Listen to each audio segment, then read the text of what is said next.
వృషభ రాశి వాళ్లకు ఈ వారం ఆదాయ మార్గాలు పెరిగే అవకాశాలు ఉన్నాయి. భగవంతుడి యొక్క అనుగ్రహం మీ పైన చల్లగా ఉండటం వలన ఈ ఆర్థిక పరమైనటువంటి అంశాల్లో మీకు అనుకున్న దానికంటే ఎక్కువగానే తృప్తికరంగా ఉండే సందర్భాలు కనిపిస్తున్నాయి. ముఖ్యమైనటువంటి అవసరాలు తీరిపోతూ ఉంటాయి.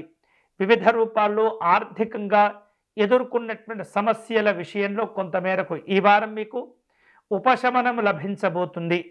వృత్తి ఉద్యోగపరమైనటువంటి అంశాల్లో బాధ్యతలు పెరగటం వలన కొంత ఒత్తిడికి కూడా లోనయ్యేటటువంటి సూచనలు కనిపిస్తున్నాయి.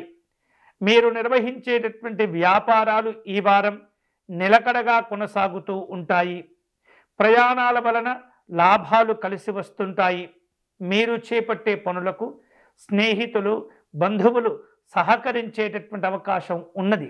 అయితే కుటుంబ పరంగా చూస్తే ఈ వారం వృషభ రాశి వారికి కొంత ఒత్తిడి ఎదురయ్యేటటువంటి సూచనలు కనిపిస్తున్నాయి.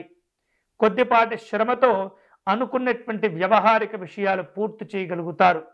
గతంలో మీ నుండి ఎవరైతే ఆర్థికపరమైనటువంటి సహకారాన్ని పొంది ఉంటారు వారి నుండి కొంత మీరు సహాయ నిరాకరణ ఎదుర్కొంటూ ఉంటారు. గతంలో మీ నుండి ఎవరైతే ఆర్థికంగా సహకారం పొంది ఉంటారో మీ నుండి అప్పులు తీసుకుని ఉంటారో తిరిగి మీకు ఇవ్వటానికి వారు ముఖం చాటు వేసే పరిస్థితి కనిపిస్తుంది.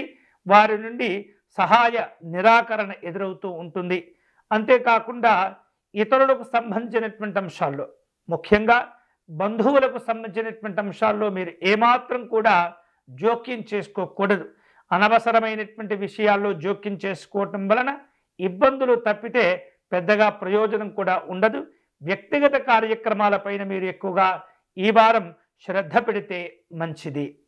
ఈ వారం వృషభ రాశి వారిలో శుభకరమైనటువంటి ఫలితాలు పొందేటటువంటి క్రమంలో స్కంద స్తోత్రమును పారాయణం చేయటం, సుబ్రహ్మణ్య స్వామిని పూజించటం, సుబ్రహ్మణ్య స్వామిని అర్చించటం వలన గొప్ప ప్రయోజనాలు మీకు సిద్ధిస్తుంటాయి.